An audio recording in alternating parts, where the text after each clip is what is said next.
Well, the time being 9 a.m. on February 16, 2022, I'd like to call this meeting to order of Kane County's Public Health Committee. I am Chairman Jared Sanchez. Clerk, could you please call the roll? Lewis.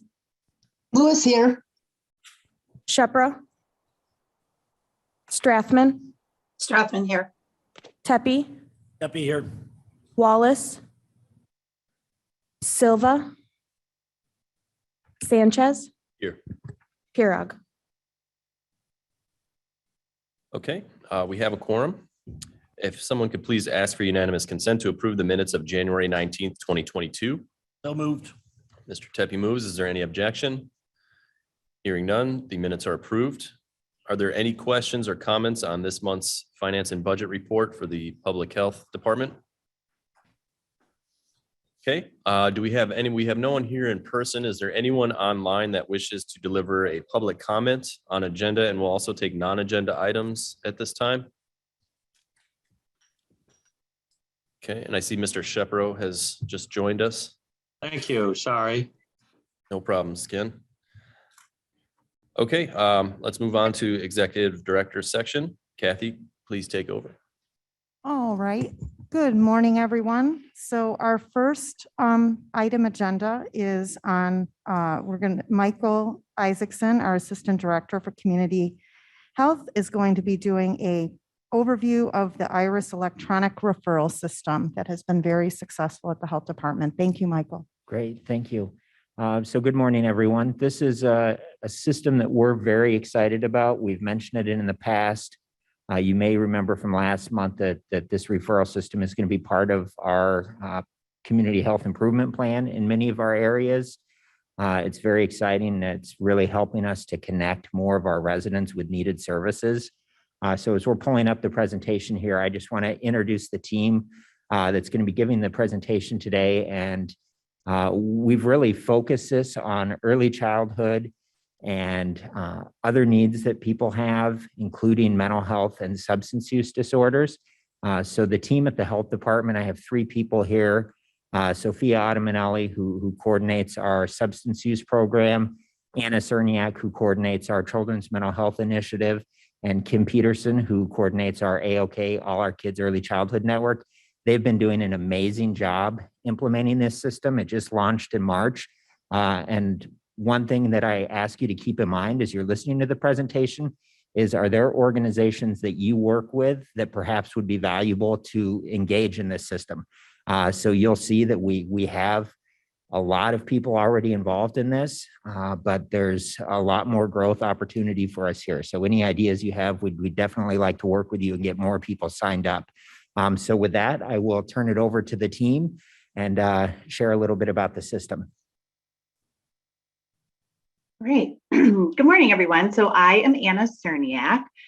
So I'm going to just start off talking a little bit about IRIS. Can I see the next slide, please? All right. So what is IRIS? So IRIS is a web-based communication tool to help organizations connect the families they serve to the right resources in the community. So essentially, IRIS stands for Integrated Referral and Intake System, and it's a web-based referral tool that providers can use to make referrals on behalf of their clients. So for example, if a behavioral health care provider is working with a family and they identify that the family is in need of maybe rental assistance, or they qualify for a home visiting program, the behavioral health care provider can very quickly and easily make a referral to those organizations on behalf of their client. And then the organization accepting the referral then reaches out to that particular family to get them connected with services. So like I said, IRIS is technology enabled. So this is something that you can use on your computer. You can use it on your phone. With the IRIS system, it has closed referral loops. So this is one of my favorite features of IRIS is the communication that you have throughout the status of your referral. So when you make a referral, you're notified when it's been accepted. If it's rejected for any reason, you're also notified of that.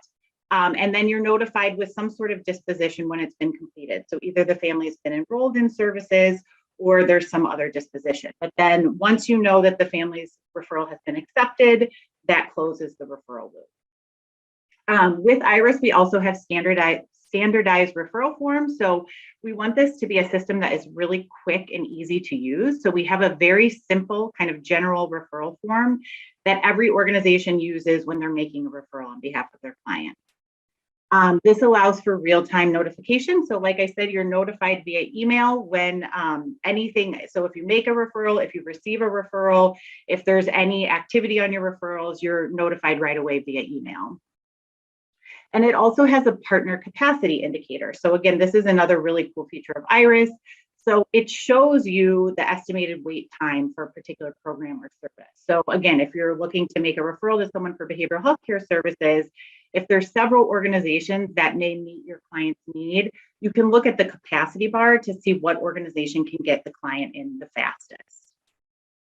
It's also data driven. So this is a HIPAA compliant system. So we get a lot of questions about that, but this is HIPAA compliant. And it allows for meaningful reporting. So we're able to run community-wide reports on all of the referrals that are going through the system. Each individual organization who is a partner on Iris, they can also run reports related to the referrals that they are sending and receiving.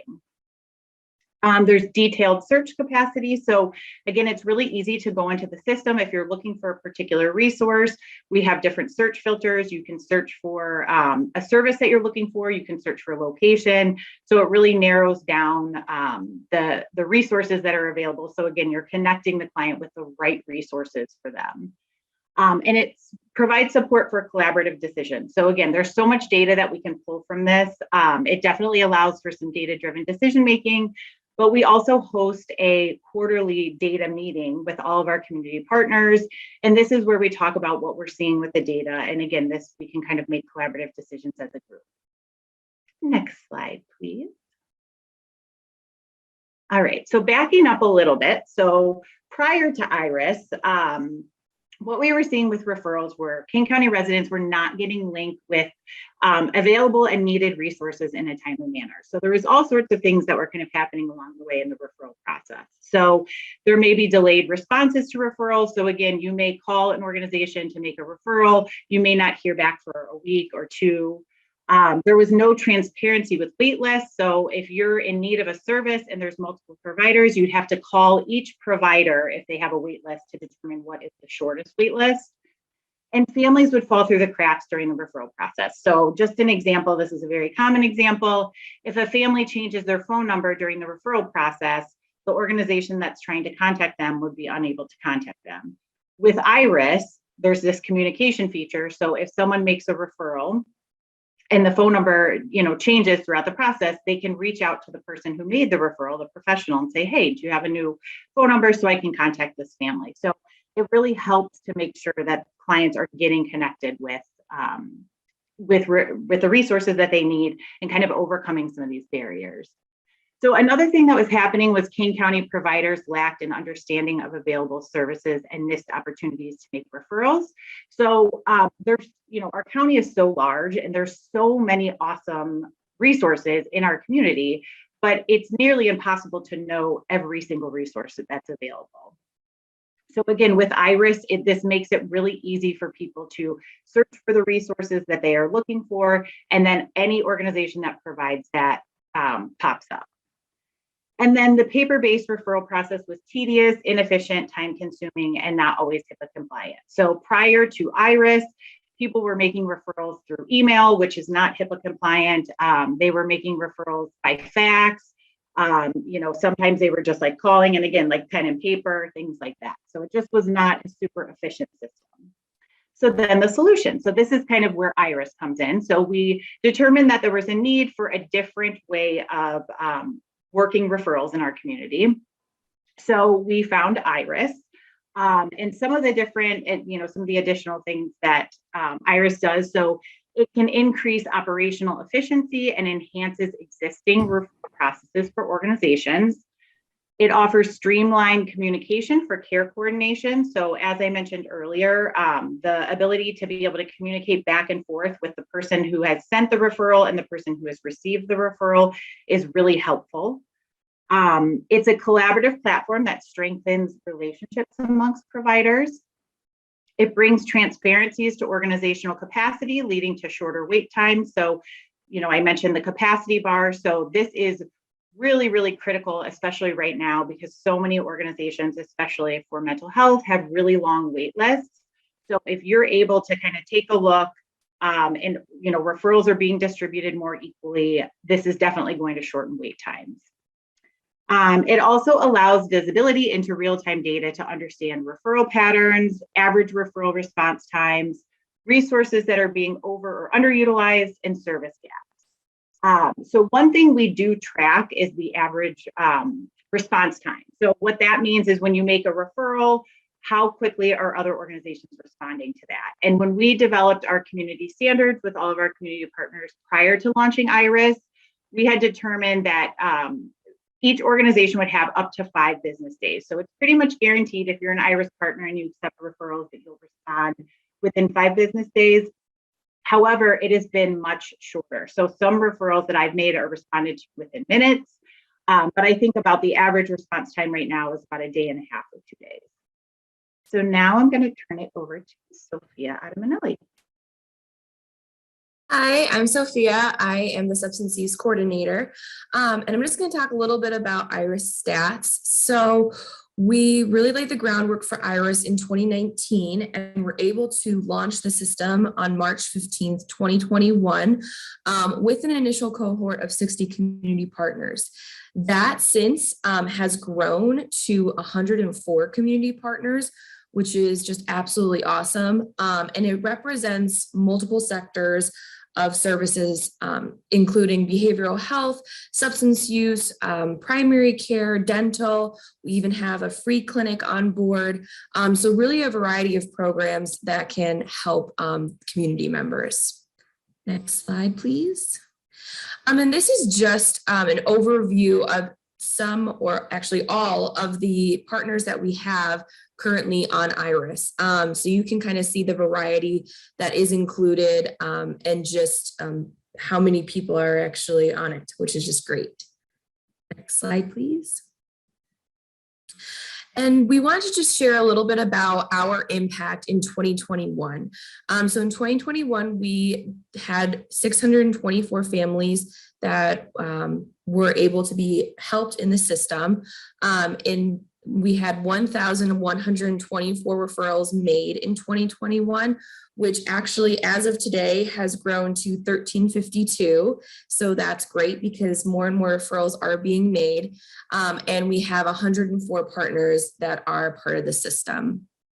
Next slide, please.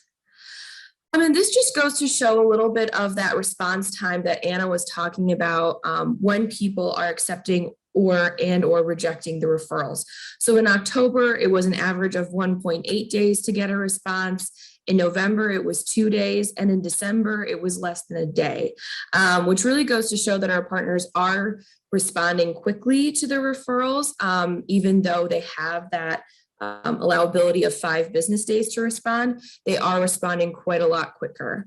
And on this left side, you can just kind of see the breakdown of how many organizations are in each sector. So like, for example, there are 16 behavioral health organizations that identify that they have some sort of behavioral health service. There's 30 organizations that identify that they have some type of family support service. So it's kind of great just to see the breakdown of what each organization has, because then people can cipher through and see what organization is the best fit for their particular client. Next slide, please. And this is just some of the referral trends since launch. So it does only go up till December 15th, but you can kind of see how the referrals have gone. They have increased almost every month, and it's going to continue to increase considering we have 1,352 referrals as of today. So this is just great to see that the system is being used and it's being utilized to its fullest extent. Next slide, please. And so now I'm going to hand it over to Kim Peterson. Hi, everybody. I'm Kim Peterson. I'm the AOK Early Childhood Network Coordinator at the Health Department. And in addition to what my counterparts have just highlighted about the IRIS system, we also use data visualization tools like, as you can see, this Kumo IO program. And as Anna was mentioning, IRIS gives us and our partner organizations a unique ability to right away just run these reports through the IRIS system and target different data points that we want to really zone in on and look at. So this was what our referral pathway map looked like back from our launch in March, on March 15th to May 15th. So that was our first quarter. So as you can see, our iGrow home visitation coordinated intake was our biggest participant in the system at that time. And new pathways were being established all the time with our initial group of 60 pilot partners. Next slide, please. Then you see this mess. This is from March 15th to September 15th. So in our second quarter, as you can see, the pathways are growing, our partners are growing, and the size of the circles there indicate, how much participation each organization is engaging in. And then the arrows indicate the referral pathways from partner to partner. And with this tool, when we're on the interactive site, we can, click one of these circles, organizations, and really just zone in on only what they've been doing. So this also helps us kind of look at the whole community and kind of understand who's referring to who, and then in outreach workers at each organization that have to report to their grant funders about community partnerships are reporting that they're very happy with this tool because now they can prove who they're interacting with, who they're partnering with by running those data reports. And same with us when we're working with our grant funders. So it's really a win-win. Next slide, please. And then this, it's a little light to see because there's just so much. This is our third quarter data. And as you can see, there's just so many partnerships and so many referrals being sent. As Sophia said, above well, at that time it was like 1,200 something.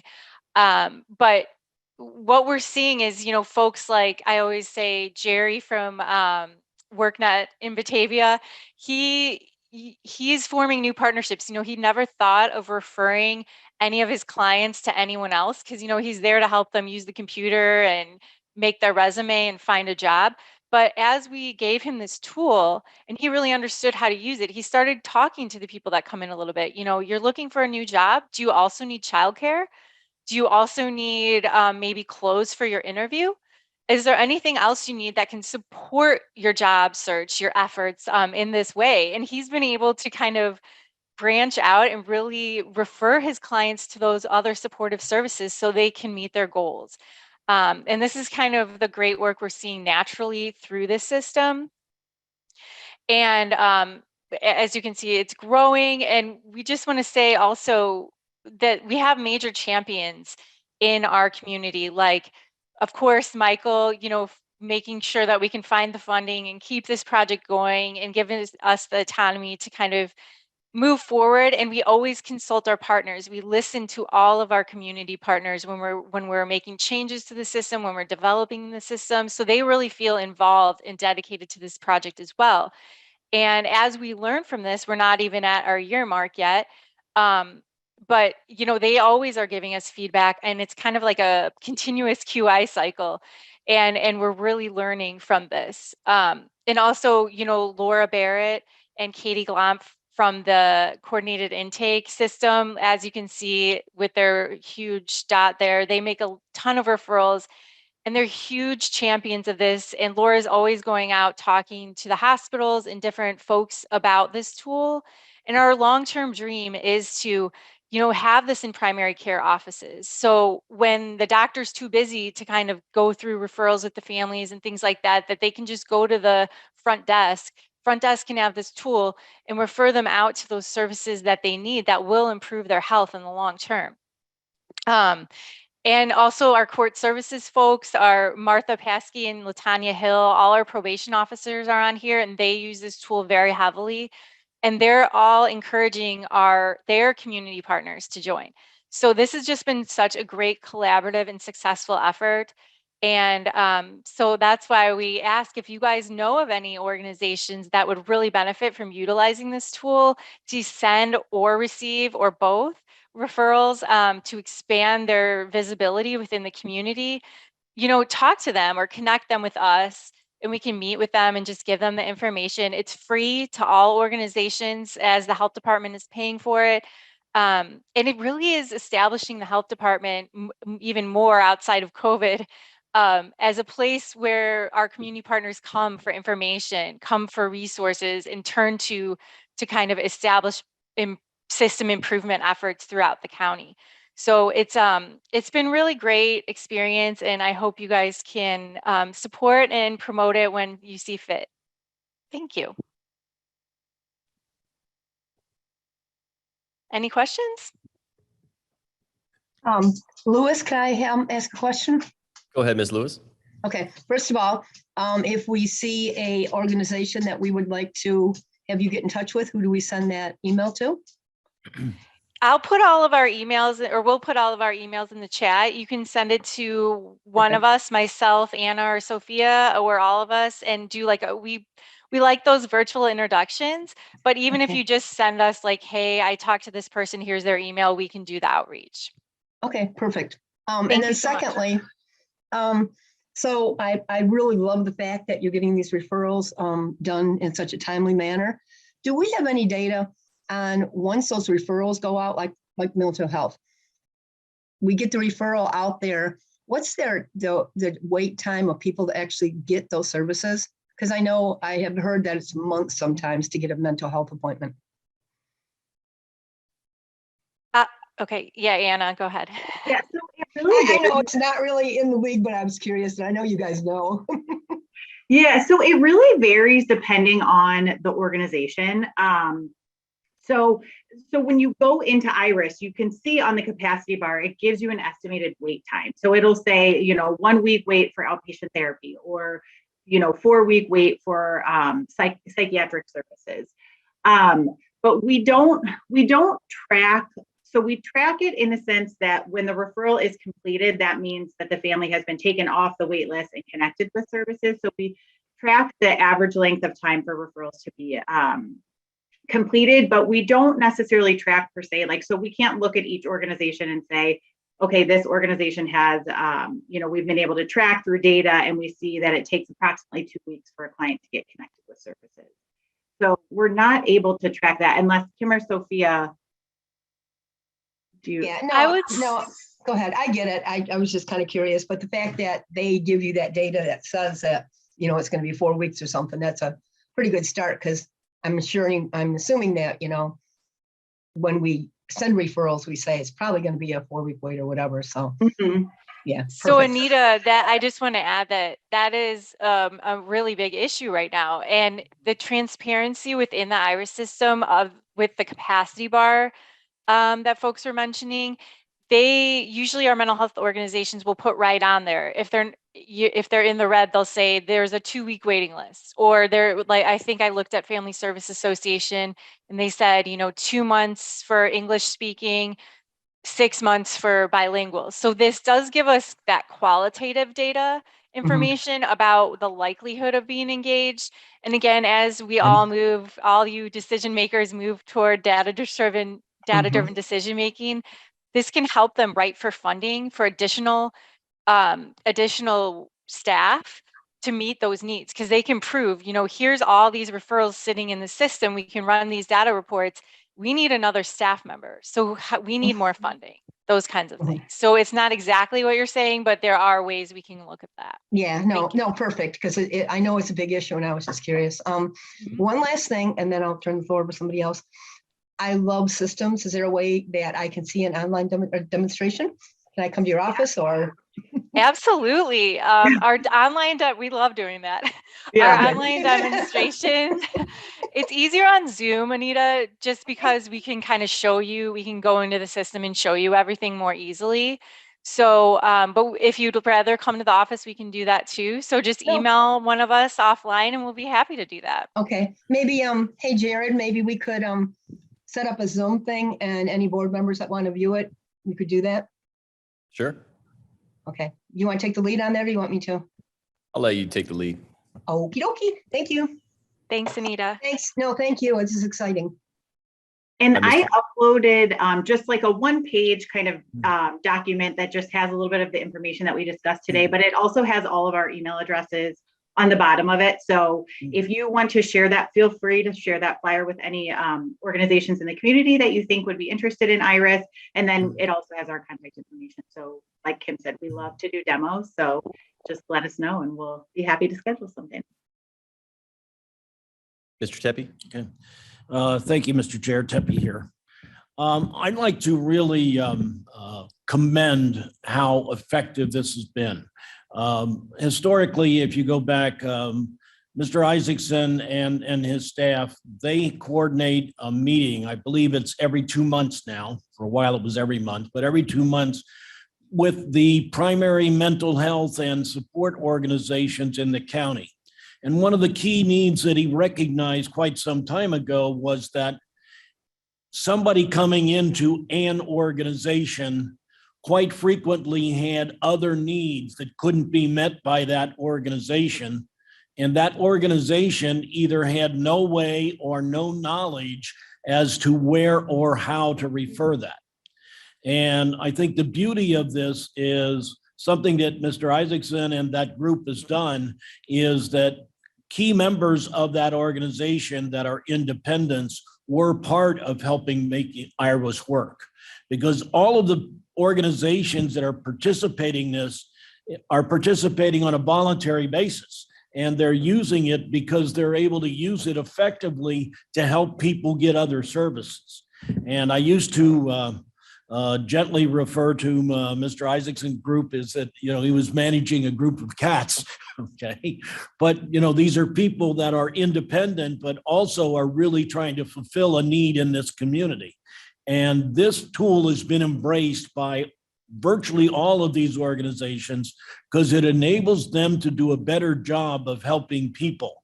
And the support that the staff gives with this is just greatly appreciated. So I've been attending, Michael's meetings now for well over a year. We have one either this afternoon or tomorrow afternoon. I know it's on my calendar. Okay. But I really want to commend the fact that this works. And this is just a key example of what the county should be doing. And it's something that we should all applaud. Thank you. Thank you, Mr. Tepe. Anyone else with a question or comment? Mr. Chairman, this is Alan. Ms. Allen, go ahead. Thank you. I'm not on the committee, but I do remember the beginnings of this group, and it's just marvelous to see it work out as a tool that people can use. No one wants to get bogged down in the next report I have to fill out, in the next form I have to fill out, and if this is something that our caregivers our social agencies can use quickly and easily, and it hooks us all together. I mean, that's just like a miracle. I wanted to ask this question. Let's say that someone comes to ask for help for their family, saying that marital problems or something like that. And it turns out that the parents are having trouble dealing with a child who maybe is autistic, something that's difficult to diagnose. Is that something that has an answer? Is that something that can be referred out because somebody says, oh yeah, we've got a tool, a resource for that? Can I ask that question? Absolutely. That's a great question. We do have our autism providers on board. So we have a couple different organizations that are ABA based. They do medical diagnostic evaluations. We also have our state early intervention program where if a child is exhibiting symptoms on the autism spectrum before age 3, they can be referred through IRIS. So again, let's say the family is engaged somehow within somewhere in the system, that provider can go in and say, okay, you need services for your child with autism to support their growth and development. And then you also need services, if you're having also marital problems, we can refer you to a marital therapist. And we can do that all at one time within this one system and eliminate all the barriers for you, because those organizations are then going to call you to engage. after you've expressed that need, instead of just giving the family phone numbers and having them go through this nightmare on their own. Of like calling different places, being rejected, insurance, because within the system, you also indicate what type of insurance and or Medicaid and or no coverage that the family might have. So yeah, the answer is yes, the short answer. And we're currently trying to branch that out and deal with the kind of insurance issues that go along with ABA in our state. This is spectacular. Please have the energy to keep up the good work. Thank you. Thank you. Any other Mr. Chairman, questions or comments? Strathman here. Go ahead, Strathman. I just want to tell this group that this is an amazing program, and I can tell all the work that has been put into it. Thank you so much for carrying and doing this. And I also would be very interested in attending the Zoom to learn even more about it. Thank you so much.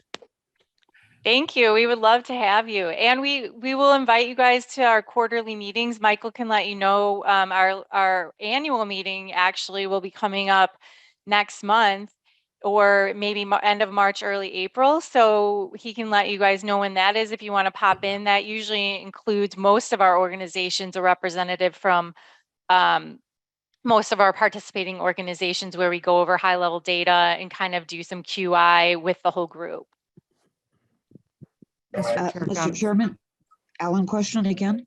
Ms. Allen, then Ms. Gums. How would we recognize that? Is that referred to as the IRIS working group, or how would we recognize that when Michael lets us? We call it the IRIS quarterly meeting. I mean, this one will be the annual meeting because it'll be the 1 year. So it'll just be the IRIS annual meeting. That's great, thanks. And you can also follow the I do a lot of work on the AOK Facebook page, and I put all of our updates and media coverage and press releases on there often. So if you follow that page, you'll see the information about that there too. And I'll put that link in the chat.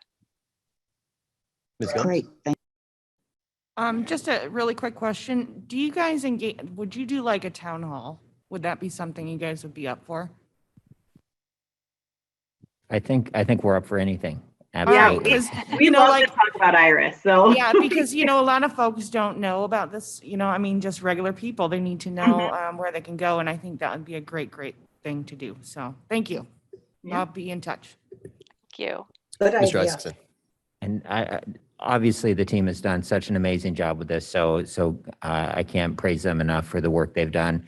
Just a couple of additional comments. We've paid for this with private grant dollars, so no tax dollars have gone into this. There's absolutely no cost for our community organizations to participate in the program. So we have a sustainability plan for this going into the future.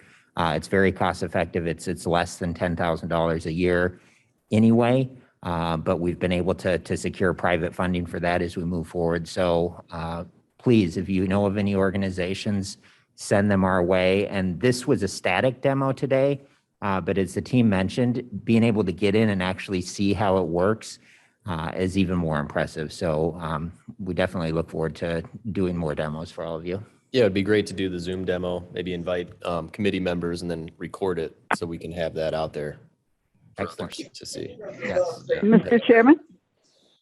Bates, please. Ms. Bates.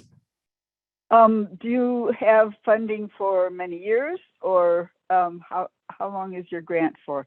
So we do have funding secured at least for the next 4 years, but the actual cost of this is about $7,000 a year. So it's something that I have full confidence we're going to be able to continue to find funding for to keep. And I think even at this point, nobody in the community would let us get rid of it at this point because people are already so bought into it. Good for you. Thanks. True. Mr. Chairman, Alan again. Ms. Allen? One of the other things that's helpful here, the ripple effect in the pond, we are always trying to figure out, let's say this, we have ARPA money to give out, but we are concerned that if we use ARPA money to fund a staff position, when the ARPA money, I mean, obviously the staff positions are needed all over the network, But we are concerned that when the ARPA money is gone, then how do we continue to support that staff? And this data, I think, will be immensely helpful for organizations to prove the services they are providing, the staff they have and the staff they need. It just helps to have that solid information behind you when you come asking somebody for money. So I think that's an unintended consequence that will have a long-ranging benefit for policymakers who are trying to decide how to spend money. Thank you.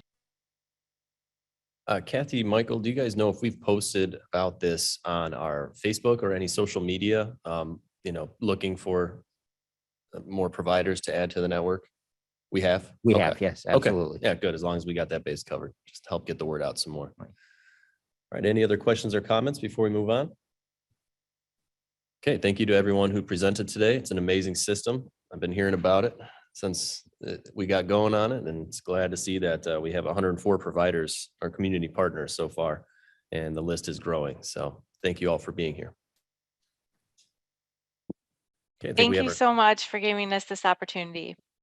Absolutely. Thank you. And Anita, follow up with the Zoom walkthrough for everyone, and make sure you talk to the state's attorney too, because we always Yeah, have will open do. meetings. I will probably set it up as an open meeting, and I'll just maybe, All right. Yeah, we'll get talk with you and offline. we'll I get appreciate with it. you and we'll set up as a special meeting. That's the All easiest way. Okay, thanks. Okay, we have our COVID-19 update. Yes, and I just want to say to the team, thank you very much. Great presentation today. So with COVID updates, we have our Director for Health Protection, Uche Anwuta, who's going to give us a brief update on COVID. Good morning. Let's get the next slide. Okay, so even I myself had almost forgotten what the different categories of transmission are, because we've been in high transmission forever. So I wanted to start with that. So for us to go from, currently we're in high transmission with over 100, case rate of over 100 per 100,000 in the past 7 days. And our positivity rate has come down some. So we have to still be in high transmission until both indicators have gone down. And then with substantial transmission, with a case rate of between 50 and 100 and 8 to under 10% positivity rate. So both substantial transmission and high transmission are considered, we're asked to wear masks indoors and in public settings. And then once we come down to the low transmission and moderate transmission, then only unvaccinated people should wear masks in public indoor settings. So you can see why there's concern with the public health community, what to do as cases are coming down and people are getting restless about, COVID guidance that the public health is giving. So having said that, we're still in high transmission. Right now, we're 231 per 100,000. Just for reference, in November, we were at 139 per 100,000. And last month, when I came to make the presentation, we were at 914. So we're making very good progress. It's just that we're not there yet. Positivity rate has come down to 5.85%. So far, our total number of cases, 123,000, over 1,000 deaths. And our hospital admission in the last 7 days has come down to 65. So as I mentioned, looking at the graph on top, Omicron, came hard and fast. We went all the way up, and now we're coming down, quite considerably in terms of cases and our deaths. So this is a page out of the daily report that we get from KPMG. Looking at the graph again, it shows that we're consistently coming down in the number of cases. Yesterday, for some strange reason, we went from the top left corner. Our weekly average is 175. And for some reason, yesterday we were at 332 cases. So it tells you how fluid things are, we just, things keep going up and down until they finally stabilize. So it's not like a one-day effort. So I usually give you information about the variants in Kane County. So we still have a little bit of Delta. We had 8 cases and 136 of Omicron. So even though Omicron is the dominant strain, Delta is still rearing its ugly head, but not by that much. And so far, we haven't seen the BA2 variant in Kane County. Having said that, with our genomic sequencing, it takes time, specimen collected now will probably take, sometimes it could be a month before we get the results in.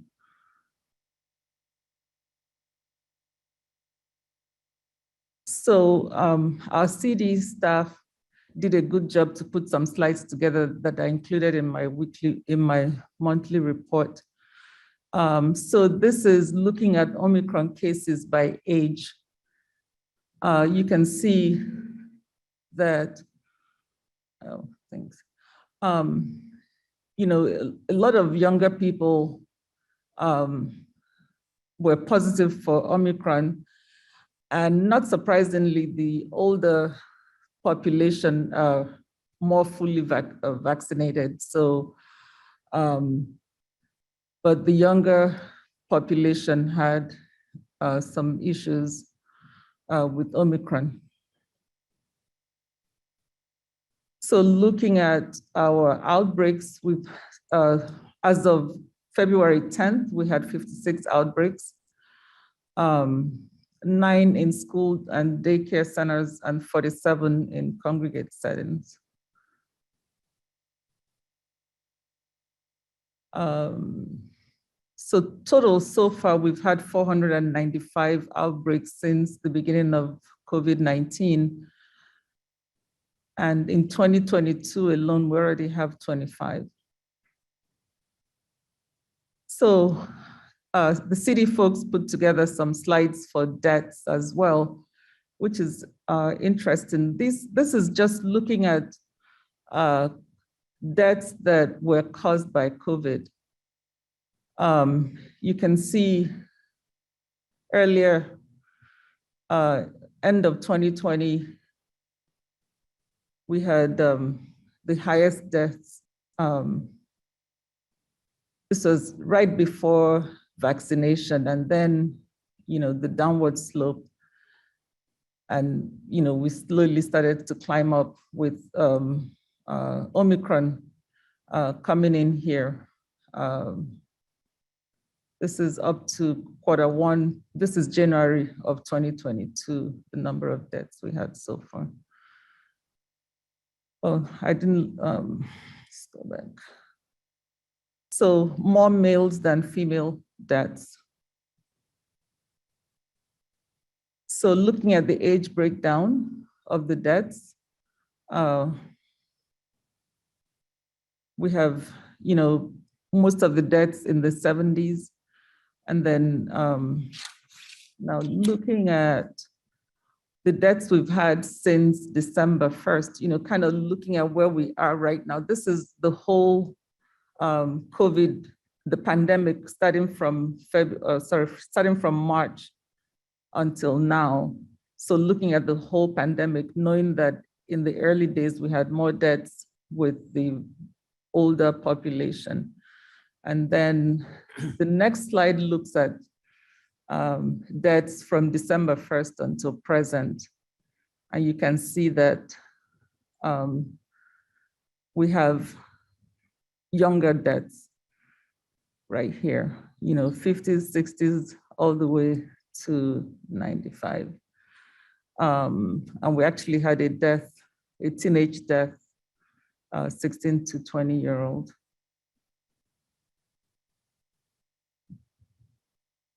Okay. So far, our total population with one dose of vaccination, 73%. We're still at 65% fully vaccinated. The population with booster doses, only 48%. Population 5+, about 78%, 5+ with one dose vaccination, and about 70% fully vaccinated. And as I mentioned, the 65+, 86% of them are fully vaccinated. So I always have this just to let you know that anybody who is 5 years and older is eligible for vaccination. And hopefully by the time we come back next month, the 6 months to under 5 will join this group as eligible for vaccination. So that's all the information I have today. Any questions? Mr. Tepe? Thank you, Mr. Chair. Tepe here. First off, I'd like to say that I've been looking at the numbers of vaccinations that have been given at the Vac Center. And a few weeks ago, I sent an email to Ms. Fosser, and I suggested that I think it's time for us to consider closing the Vac Center. We're getting down to the point where it's 100 people or less a day that have been getting vaccinations there. And I think the health department has done a phenomenal job of saying, here are the other locations and other events that are happening. And if we can continue to communicate and get that kind of information out, I think it would be time for us to seriously consider closing the Vac Center. I'd also like to recognize all of the people with not only our own health department, but also the additional people, and in particular, the volunteers who really helped to keep that Vac Center open. And I'd like to hope that there would be some event or some level of recognition that we could do for those volunteers in keeping that happening, okay? And my last comment is that I urge people to wear a mask whenever they feel uncomfortable, okay? I just heard the suggestion that unvaccinated people should wear a mask. They don't, okay? And it's the fact that they don't that, in my opinion, other people continue to get infected. So I strongly advise people that are in any way concerned, wear a mask. Because the people that are causing the issues today and that have been filling up the hospitals just won't get vaccinated, and they just won't wear a mask, okay? But, I really want to thank you and commend the health department for all its work in this particular area, okay? And thank you. Thank you for your comments, Mr. Tepe. And I'd like to echo your comment that we should seriously be looking at shutting down the mass vac site. It's definitely served its purpose, and I think it's time to move on to our next model for vaccination. Mr. Brown. Yeah, thank you, Mr. Chair. I'm not on the committee, but I do have a couple of questions for you. When it comes to the numbers, which is what we all look at, how reliable are the positivity numbers now with everybody doing at-home tests? How reliable are these numbers? Thank you for that question. And I realized that I didn't put that information in the slides. Right now, positivity rate is not a good measure of the incidence of COVID-19 in the community because we have so many home test kits. So people test at home, and if they're positive, they hopefully do what they're supposed to do, which is isolate and inform their close contacts. So the positivity rate only captures viral tests that are officially done in the labs. So it's not a good measure. And actually CDC is considering not using positivity test, a positivity rate as a measure, and focusing more on hospitalization, ICU bed availability. Those kinds of things are what they're focusing on right now. Yeah, that makes sense to me because it works both ways. If people aren't reporting negatives, they're not reporting positives. So it just throws the numbers completely askew. Right. The other question I have, Jared, if you don't mind, is on your chart when you showed deaths by months. For January of 2022, you had 104 deaths. But the coroner's report in the Judicial and Public Safety Committee meeting that he hands out every month for January, he had 158 deaths from COVID. So is that just a timing of when they're reported, or is there, why would they be different? So the coroner's report is different from the report, the deaths that we track. We track people who died of COVID regardless of where they are, who are Kane County residents. The coroner tracks only deaths that happened in Kane County. So if death happened in any of our hospitals or at home in Kane County, it will be tracked as a Kane County coroner's Kane County death. Now, if you died at Cook County Hospital and you're a Kane County resident, the coroner will not have that information. So our data are very different. So it would seem to me as though that your numbers would be higher than his. Not necessarily, because since we have 5 hospitals here, for instance, Rush Copley is used by Kendall County and all the other counties around it. So if somebody dies in Kendall County, if a Kendall County resident dies at Rush Copley, it will not be a death. However, these are deaths that occurred due to COVID. People die who test positive for COVID, and they're not included in this report. So the coroner tracks all COVID deaths that happen in Kane County. Our data is just showing Kane County residents that have died from COVID, even if they were in Florida, Wherever Tahiti, they live. Illinois. Right. Yeah. Mhm. Okay. And this is a subset of all our deaths, just focusing on COVID being the cause of death. Right. Okay, thank you. Mhm. Any other, Bates, go ahead. Now this seems like maybe an irrelevant question, but what did you say the test positivity rate is today in Kane, please? 5 point something. 5.5. Yeah. So even if people are testing at home and not reporting, at least the people who are testing in the clinics are giving us a subset, correct? Mm-hmm.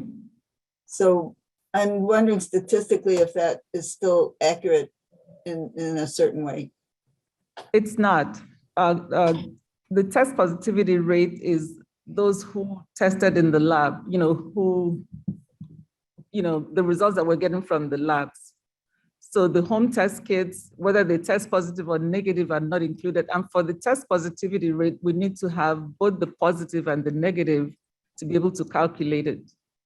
So if they don't report the negatives and only report the positives, the positivity rate will tend to be up. So just because of the home test kits, positivity rate is not a good measure for COVID.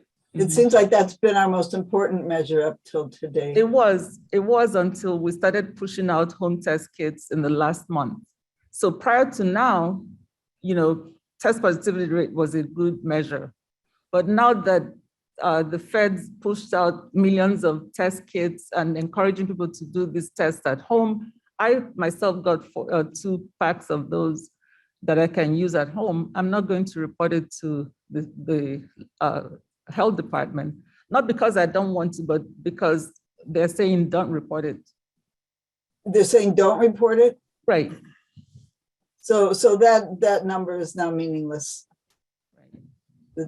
Our test number is positively is now meaningless. So how do you know when it's safe to go out? Again, the benefit of the home test kits is that you do the test at home and you properly isolate and inform your residents, making individuals responsible for their infection. So there are, positives and negatives of each decision. And I think what Mr. Tepe said is really relevant to answer that question. How do you know when it's safe to go out? Well, if you're concerned, the N95 and KN95 masks are the way to go. Obviously, cloth masks won't protect you. They just reduce your output, but that's certainly, as we're going through this still, the N95 masks are the best way to go. Properly Okay, thank fitted. you. Any other questions or comments? Okay, let us move on. We do have a resolution. If I could get a motion and a second for authorizing acceptance of fiscal year 22 COVID-19 response grant agreement. Anybody like to move and second? Tepe moves. Tepe moves. Strathman second. Strathman seconds. This is another one of those feel good. The state wants to give us money resolutions. Kathy, can you just briefly describe this for us? Yes, I will actually let Uche explain this grant. Yes, so this is a grant that the IDPH is giving us and is going to help us to do testing, COVID testing at the Batavia facility, Carpentersville, and hopefully a site in Elgin. And it's fully, all we're doing is just a resolution for it, in addition to addressing some of, paying for, some of our salaries for our employees are included in this as well. So less money from the local funds. So this mentions surveillance. Does that refer to contact tracing?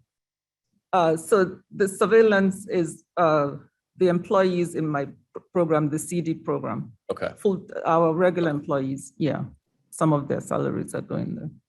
Total of $775,000, so not too bad. Any questions or comments on this, Mr. Brown? Is that for future expense or past expense or both? Future expense. This is for December, January 1st to December. Okay, any other questions or comments? All right, let's have a roll call for vote. Lewis, Absolutely. Shepro. Yep. Strathman, Strathman, yes. Tepe, Tepe, yes. Sanchez. Sanchez, yes. Okay, resolution passes. Now we move on to animal control. Brett, are you on the line? Yes, everyone. How are you today? Good. How's it going? Very good. Sorry, I'm just pulling up my report here. So revenue exceeds expenses, which is what we always want to see every month. And if anybody has questions on that, of course, please let me know at any time. We did post our first 3 vaccine clinics of the year. Our first one will be April 23rd. It's a Saturday from 10 a.m. to 1 p.m. We have our May 11th date, which will be a Wednesday, and our June 4th date, which will be a Saturday. We're coordinating with 2 veterinarians, so it takes a little bit of time to get the rest of those dates out, as they're going to be in August, September, and October. So we hope to have those within the next month or 2, but we're very excited to get our first 3 dates posted. We've already sent them out to the senior communities and a couple of other of our partners to start posting them through miscellaneous places throughout the county. We'll be putting together a press release shortly as we get a little bit closer. We like to get the dates out as soon as we can. We've already had tons of calls about them, so we're very excited to get that going for the year. And of course, if anybody has questions about that, I'm always available. The other thing I brought forth today is a discussion item that I emailed to everybody.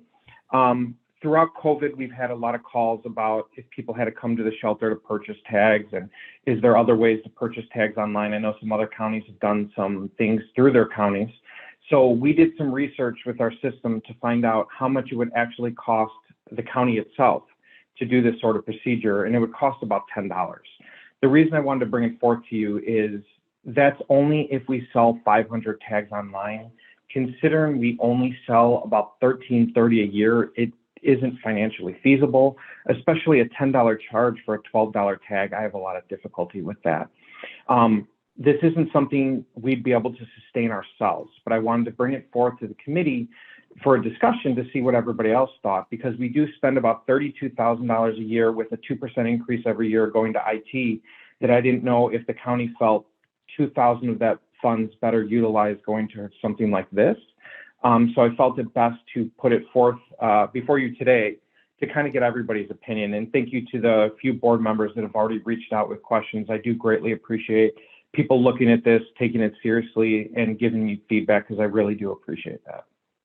And Brett, we appreciate you bringing it to us. Obviously, you know, within your budget, you're able to make decisions on your own like this, but you wanted to run it past us and get our thoughts. And that being the case, is there anyone that has any conversation they'd like to engage on this? Louis, please. Louis, go ahead. Yeah, so I was one of those that reached out to Brett and asked him, because, you know, I get my stuff from my vet, you know, it's kind of like automatic. And he did say that about 95% of the people get their tags either from their vets or clinic. So for me, why I get the fact that it's a convenience to do that, because there is so low numbers, it seems like it's just another thing that our animal control people would have to be handling, and also an expenditure, it's not a huge expenditure, but we do so many good things that I think we can just use that money somewhere else. So I'm not for this. Thank you. Ms. Lewis, you're not for the idea at all, or just the idea of using, are you for the idea of using the IT money, or? I'm just not, I'm not for doing it online. It's Okay. just such a small group that we're going to service. Gotcha. Mr. Tepe. Tepe here. I spoke with Brett about this also, and I concur with Ms. Lewis. It doesn't look like the expense is worth the convenience or the cost for the costs that we would have associated with this. Again, the majority of tags are sold through the vets and the veterinarians, and they do a great job of coordinating with the county. So stay the way you are, Brett.